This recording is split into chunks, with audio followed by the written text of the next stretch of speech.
মাননীয় মন্ত্রীকে দয়া করে বলবেন যে কি সমস্যা ছিল পরীক্ষাটি কিছুদিনের 2 দিনের জন্য বা একদিনের জন্য পিছিয়ে দেওয়ার।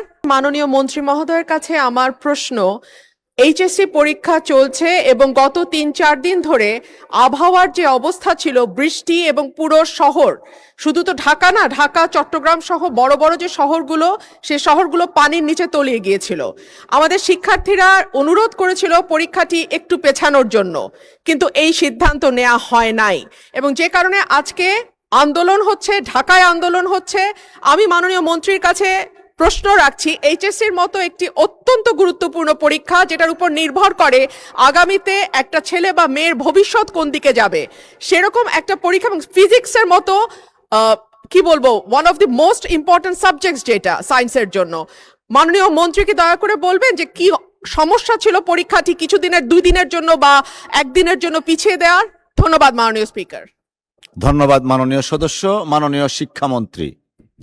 মাননীয় স্পিকার, আপনার মাধ্যমে মাননীয় সংসদ সদস্যকে অশেষ ধন্যবাদ। পরীক্ষা আমরা নিয়ে থাকি সারা বাংলাদেশে। এসএসসি পরীক্ষায় প্রায় 2700 সেন্টার রয়েছে এবং 64টি জেলায় এই 2700টি সেন্টার একত্রে পরীক্ষা শুরু হয়।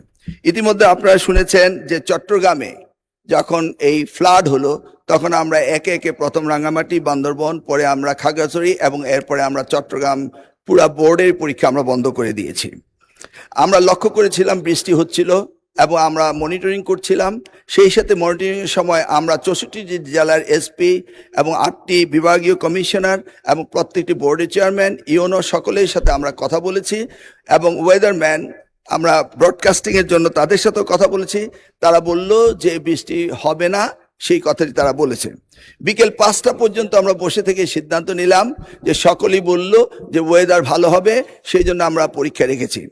সকালে ঘুম থেকে উঠেই দেখতে পেলাম কুমিল্লা সরকারি মহিলা কলেজের মাঠ পানিতে ভরে গিয়েছে। সাথে সাথে আমরা মেয়র সাহেবকে, ফায়ার ডিপার্টমেন্টকে, পুলিশকে, ডিসিকে বললাম যে এই পরীক্ষা কেন্দ্রে স্থানান্তরিত করার জন্য। তারা তখন সকলকে নৌকায় করে ওই স্কুলের 5তলা ভবন সেখানে নিয়ে পরীক্ষা তারা নিয়েছে। আমরা সেটা দেখেছি তাদের দুর্ভোগ। তাছাড়া বাংলাদেশে, সারা বাংলাদেশে আমরা ডিসিদের সাথে কথা বলেছি এবং ইউনিটদের সাথে, তারা বলেছে যে কোথাও পরীক্ষা কোনো রকম দুর্যোগ ঘটেনি, একটি শুধু কুমিল্লা মহিলা কলেজে ঘটেছে। এবং সেই সাথে ফিজিক্সের প্রশ্ন 6 এবং 7 এই 2টি প্রশ্ন ভুল হয়েছে। মাননীয় স্পিকার, আমরা দায়িত্ব পেয়েছি মাত্র 4 মাস। কোশ্চেন মডারেটর, আগের কোশ্চেন মডারেটর কোশ্চেন করেছিল। আপনি জানেন যে কোশ্চেন মডারেট করতে হলে এই প্রক্রিয়াটি 2 বছর আগে থেকে শুরু করতে হয়। আমরা এসে কোনো কোশ্চেন তৈরি করতে পারিনি। বিগত গভর্নমেন্টের যে মডারেটর ছিল তারাই কোশ্চেন করেছে। তবুও আমরা তাৎক্ষণিকভাবে ঘোষণা দিয়েছি যে ফিজিক্সের 6 এবং 7 2টি কোশ্চেন ভুল হয়েছে, সেটাকে আমরা ফুল ক্রেডিট দিয়ে দেব, সেটা আমরা বলেছি। এবং পরীক্ষা যথাযথ হচ্ছে কিনা সেইভাবে সাহায্য সহযোগিতা করার জন্য আমরা সকলকে প্রস্তুত রেখেছিলাম।